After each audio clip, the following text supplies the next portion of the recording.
Et salut à tous, c'est Lexis et aujourd'hui je vais vous faire l'opening de Maximum Gold. Et oui, je vous avais dit dans la vidéo précédente que peut-être que j'en ferai pas. Bah écoutez, il est là et j'ai pas une, j'ai pas deux, mais j'ai 3 boîtes à ouvrir. Ce qui fait quand même j'ai une douzaine de boosters. Donc j'espère que ça va être pas mal, qu'on va avoir des choses intéressantes comme Apollousa et tout ça. Cartes HCR, hein, je vous les mettrai sur Card Market, les cartes qu'on a eues, pour tout simplement vous tenir au courant. Donc une petite intro, et puis après on présente la vidéo.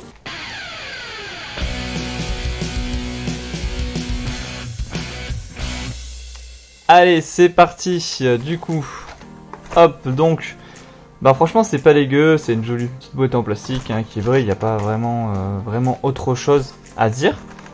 Donc on va ouvrir ça rapidement.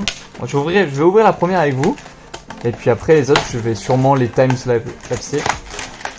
Comment dire en anglais, bien entendu, hein, bien entendu. Hop, donc la boîte, après je crois qu'elle pouvait servir à stocker les cartes ou un truc comme ça, mais elle sert pas à grand chose. Donc, je suis pas sûr de pouvoir l'utiliser après. Donc les boosters, ils sont là, les 4 boosters. Ils sont bien emballés, il n'y a pas de souci. J'ai vu qu'il y avait beaucoup de misprint sur cette édition. J'espère que ça va aller. Hop, on prend tout ça. On ferme ceci. Allez, c'est parti, on y va. Donc j'ai 1, 2, 3, 4 boosters pour les premiers. Et donc après, il y en aura les autres qui sont là. Donc c'est parti. On va commencer par le premier. Hop, ça, je vais le mettre de l'autre côté. Donc comme je le disais dans la précédente vidéo, si vous ne l'avez pas vu, hein, de toute façon, normalement, il y a un petit link qui apparaît pour aller mater l'autre. Hein, et n'hésitez pas à mater l'autre vidéo avant de commencer celle-ci. Parce que je me souviens plus vraiment de combien il y a de cartes par paquet, tout ça. Donc on a en fait la principale caractéristique, c'est que les cartes ici, ils ont un petit nom comme vous pouvez le voir, un petit nom en gold, tout simplement. Donc voilà. Donc on va avoir la vallée mortuaire et tombe cachée, ok. Une bête fantôme méga Dracosac. Donc là, vous pouvez le voir, hein, ça brille un peu. Donc il y a vraiment que le nom qui brille. Et la carte elle-même brille pas. Puis en fait, c'est de l'autre côté. Donc aux prochaines cartes, tu vas avoir un changement.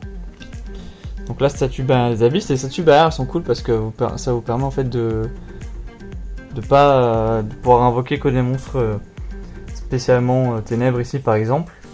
Bon, hop. Miroir du dragon, c'est pas mal pour deck Blue Eyes, un fan. Contact miracle, donc ça c'était l'ancienne carte avec Dragoon à l'époque. Enfin, celle qui Dragoon a remplacé cette carte, a remplacé le Neos. On va avoir Gaïa, le chevalier dragon, donc voilà, comme vous pouvez le voir, ça brille pas mal. Donc ça c'est une carte qui est rétro, donc je sais pas quel va être le prix. Donc ça brille pas mal, franchement elle est cool. Même les étoiles et tout, et puis en fait quand vous touchez, il y a une sorte de, on voit bien qu'il y a une sorte de filigrane qui est vraiment jolie. Donc c'est pas dégueu. Et aussi on en a deux. Ok. Bon, je croyais qu'on pouvait en avoir qu'une par booster, mais c'est quand même cool. On va avoir un dragon X6 de la rébellion des ténèbres. Franchement il est pas mal. Je sais pas quel coup on s'écarte, donc vous allez le voir au montage. Donc c'est cool. Donc premier booster plutôt pas dégueu. Franchement elles sont jolies en plus. Après voilà, c'est de la collection. Est-ce que ça va être est-ce que ça va coûter cher? Je crois pas que celle-ci coûte cher. On va voir. Hein. De toute façon, voilà, là je crois que ça coûte 25 € ou un truc comme ça. Donc je suis pas sûr qu'on soit dans les. Pour l'instant, je suis pas sûr qu'on soit dans les plans. Hop. Donc ça, je vais juste en garder un. Celle-ci, bon, je vais le déchirer, mais je vais le garder pour ma petite collection. Donc on va avoir Tangamore Vitesse Rouide. Donc ça, je ne connais pas du tout cette carte. Objet de sacrifice inutile, donc ça elle est cool, ça permet d'envoyer une carte magie piège du deck au cimetière, donc ça peut être pas mal. Après on a la machine de duplication, ça c'est pour les monstres machines. Après on a une dragon fantomatique familier de Harpie, ça c'est un support Harpie, je connaissais pas du tout. Donc il faut savoir que c'est que des reprints ces cartes là, c'est à dire que c'est des cartes qui ont déjà existé auparavant. Il n'y a pas de nouvelles cartes comme dans les boosters par exemple. On a Rébellion Ange Déçu, que je ne connais pas non plus. Et on va avoir Lévianière, Dragon du Chaos. Donc franchement, je trouve que c'est le plus bel artwork parce qu'en fait, il y en a deux artworks de celui-ci. Je trouve que c'est vraiment le plus bel artwork de cette carte. En plus, j'en avais besoin d'un, donc c'est cool. Elle est franchement jolie. En fait, on en a deux, faut croire. Hein.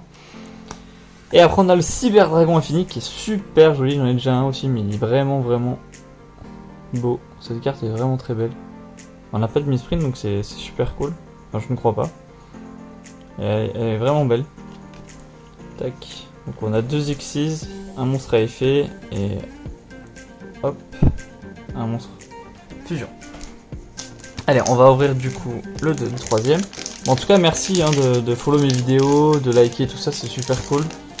Je suis grave étonné que ça marche bien. Après si peu de mois à faire des vidéos. Donc merci beaucoup. Alors c'est la petite interlude, petite pub et tout. Allez, c'est parti. Après, on a un Buster Blade Maître G. Buster Blade, elle peut valoir cher. Je sais pas si elle vaut cher parce que en fait c'est une petite commune, mais elle est vachement utilisée dans les decks Infernable par exemple. Après, on va avoir Uto Magidolls. Non, Magidolls c'est un deck rogue. C'est-à-dire c'est un deck qui est pas méta, mais qui peut battre des decks justement comme cette carte Infernable. Après on a Trunade, donc ça c'est une très vieille carte. Puissance du mage qui est une très vieille carte aussi. On a le Marcheur métallique militaire qui est très utilisé en ce moment par les decks combo méta, comme Dragon Link par exemple. J'attends bien évidemment la banlist de décembre qui va se passer, qui va peut-être mettre un terme à tout ça. Mais en tout cas cette carte est pas mal. Et après on a un Chakanine du Zodiac. Donc Chakanine du Zodiac c'est une carte, donc c'est le deck Zodiac qui est en ce moment tier 2 je crois. Qui est pas mal, je pense qu'elle peut valoir pas mal, je sais vraiment pas combien elle vaut, mais voilà, l'artwork est plutôt sympa en plus. Donc voilà, un deck Zodiac c'est un deck qui m'intéresse pas mal en plus. Au niveau, c'est un deck vraiment qui est moins cher que les decks méta. Donc voilà, ça peut être le début du jeu, on va dire. Le début de partir dans vraiment de la compétition et peut-être d'aller dans des decks un peu tier Z. Après, donc on a Honneur Silencieux Arche. Donc ça-ci était pas mal à un moment donné. Peut-être pour le deck soit Traptrix. Corbeau à griffe Caligo. Ok. Bête Foncom Mecha Coltei. Ok. Appelé par la tombe. Donc ça c'est la carte, vous savez, qui a été régulée par Konami. Voilà. L'Entre les Ténèbres. Ok. Ouf, on a les Chevaliers Fantômes de la Barbiche Rouillée. Cette carte elle vaut pas mal parce que franchement il y a eu beaucoup de supports annoncés dans le FRA, donc je vous invite à voir la vidéo si vous l'avez pas vu. Concernant les Chevaliers Fantômes de la Barbiche Rouillée, cette carte en plus elle est super jolie, elle coûte pas mal. Elle a été débannie il y a pas longtemps. Et on retrouve un Chakanine du Zodiac. Ok, on retrouve la carte, pourquoi pas. En vrai, hein, elles sont vraiment jolies. Donc c'est la fin du premier paquet. C'est la fin du premier paquet. Donc on va mettre ça ici et ça là. Donc tac. Et on va commencer à ouvrir notre boîte. Rapidement, sinon je coupe. Je la détruis bien évidemment. Hop.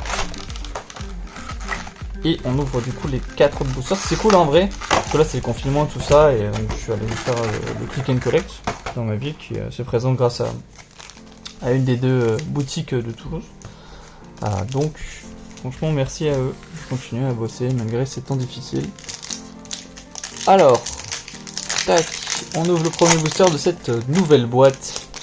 Donc en vrai voilà, malheureusement les cartes qui sont juste à lettres goldées n'ont pas vraiment de valeur. Donc c'est pas ouf. Le bus des royaumes interdits. Ok. Dame Guerrière des decks est très vieille aussi pour les decks rétro. Palais Céleste, Gangaridal, ok. Et on a un Utopie l'éclair que j'ai en anglais et en français, je crois d'ailleurs. Très bonne carte qui peut concurrencer Dragoon, mais qui a pas mal de difficultés au niveau de l'invocation. Et après, on a un Hurluberlu, oiseau de verrouillage. Donc ça, c'est un trap. C'est une carte qui est vachement utilisée contre les decks combos parce qu'en fait, si une ou plusieurs cartes sont ajoutées depuis le main deck à la main de votre adversaire, sauf durant un draw phase, je peux envoyer cette carte depuis la main au cimetière. Le reste de ce tour, les cartes ne peuvent plus être ajoutées depuis le main deck de chaque joueur à la main. Du coup, c'est pas mal. Bon, après, c'est une carte en moins. Franchement, c'est pas dégueu, tout simplement. Donc, je pense que celle-là peut valoir un petit peu, mais je suis pas sûr de moi, donc je vais rien dire jusqu'à que vous voyez les différences, différents prix. Je ferai un petit montage. Tac, après, parce que là pour l'instant du coup les cartes voilà assez en lettres pour l'instant il n'y a aucune qui m'intéresse vraiment. L'éruption des monarques, c'est des vieilles cartes, buffeur de flamme pour le pourquoi pas pour Salamangreat. Réglage, ok. Après on a le rayon nocturne et on a une fille fantôme et tac tac tac cornouiller effrayant. Ok, donc c'est une trappe mais qui est pas jouée actuellement dans la méta. Donc elle est toujours cool. Elle est pas vraiment jouée. Et après on a le Graal interdit. Le Graal interdit qui est pas mal joué, ça dépend des decks. En side deck. Donc jusqu'à la fin du tour, la cible gagne 400 attaques, mais ses effets sont annulés, donc quelque chose qui peut être pas mal contre les decks avec les monstres haïfés. Pas mal. Hop, donc ça je le pose là. Nous avons du coup le deuxième, donc là je crois que là il y a moins de... Pour l'instant on n'a pas trop... Par rapport à l'autre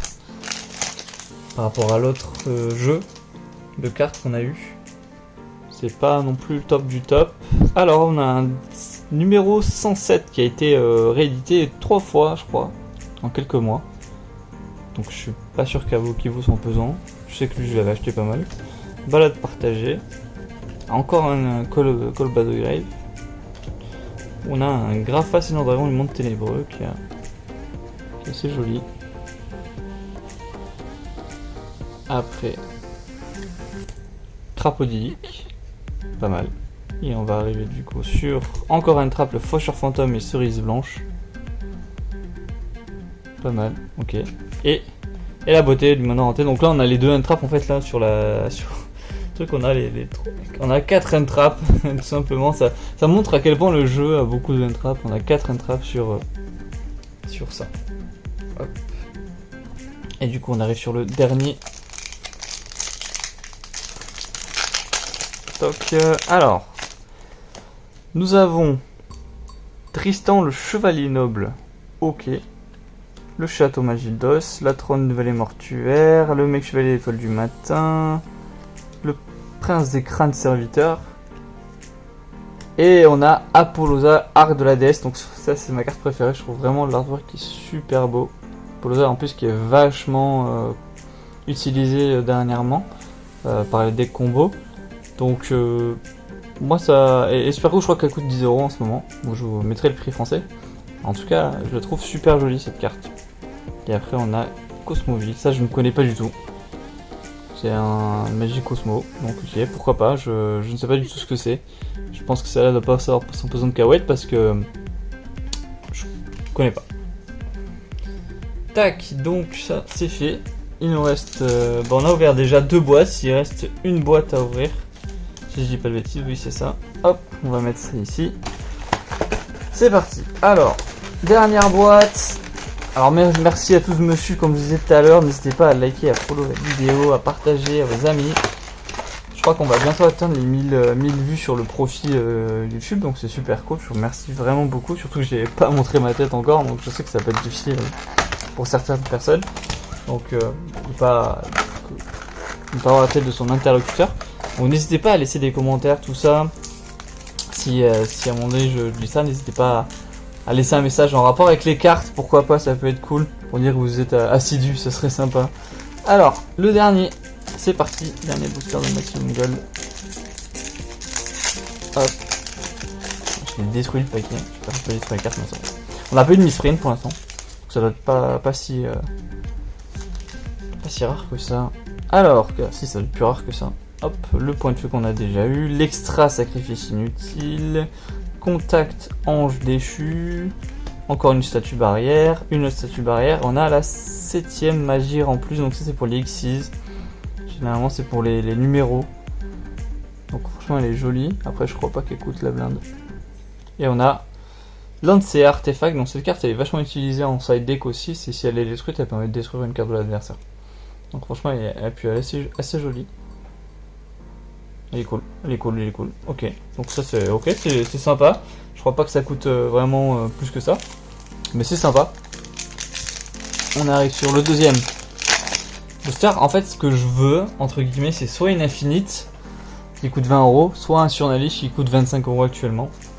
En gros, pour le but en fait de cette vidéo, de ces achats, de puisse revendre. Ok, donc on a un sacrifice inutile, on a une Myrmilo que je pourrais utiliser pour mettre du coup dans le deck Traptrix, parce qu'elle est assez jolie goldée comme ça.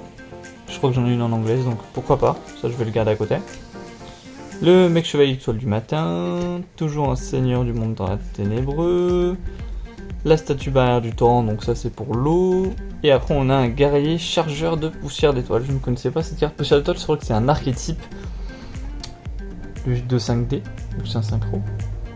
Ah, pas mal, ok. Et on a un jugement solennel. Jugement solennel qui est joli, j'en ai aussi quelques-unes dans le deck Traptrix. Ça va permettre de le remplacer parce qu'elle est super jolie. Pas d'infinité éphémère pour l'instant, pas de Surnalish non plus. Et on arrive sur les 2 derniers boosters. Donc j'espère que ça va le faire. Hop. C'est parti, c'est parti, c'est parti. On a erreur. Aucun jour ne peut ajouter de cartes depuis son deck à sa main sauf un les piochants. Ok. Sympa comme carte. Les forces de miroir de la noyade. Donc ça c'est pas. C'est bien aussi. Après le problème c'est que cette carte elle renvoie tous les monstres dans le deck, mais que si c'est une attaque directe. Du coup dans un Traptrix ça fonctionne moins bien. Sacrifice inutile qu'on a déjà vu. La réincarnation Farstar qui fonctionne très bien avec Hurluberlu. Perdez un tour. On a encore un Utopie l'éclair, donc ça on l'a déjà vu. Et on a un destructeur des ténèbres Cosmo. Donc toujours cet archétype Cosmo, je ne sais pas du tout ce que c'est. J'irai me renseigner. Parce que c'est bizarre qu'ils mettent autant de cartes comme ça dans les golds alors que j'ai jamais entendu parler. Après je suis pas très vieux dans le monde des vidéos. C'est le dernier booster. C'est le dernier booster. La chance. La chance est avec moi. Donnez-moi la chance. On a une Dionea. Donc Dionea, comme Myrmilo, je la mettrai tranquillement dans le deck Traptrix. J'en remplacerai une. Extra sacrifice inutile. Le Gigas Go Go Go. Une pierre blanche ancienne. J'en ai 20 000 des pierres blanches anciennes. Un transcodeur bavard. Et on arrive avec Luffy Phantom et Condorien Inférieur. Donc ça, on a eu le même, je crois que c'était dans ce paquet là. Je crois. Oh non, c'était dans celui-ci.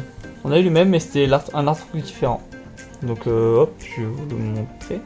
Elle est où? Tac. En tout cas, les cartes sont vachement jolies. Voilà, donc c'est les deux artworks qui sont plutôt pas mal en vrai. Donc dites-moi dans les commentaires lequel vous préférez. Moi j'ai une petite préférence peut-être pour celui-là. Je trouve joli.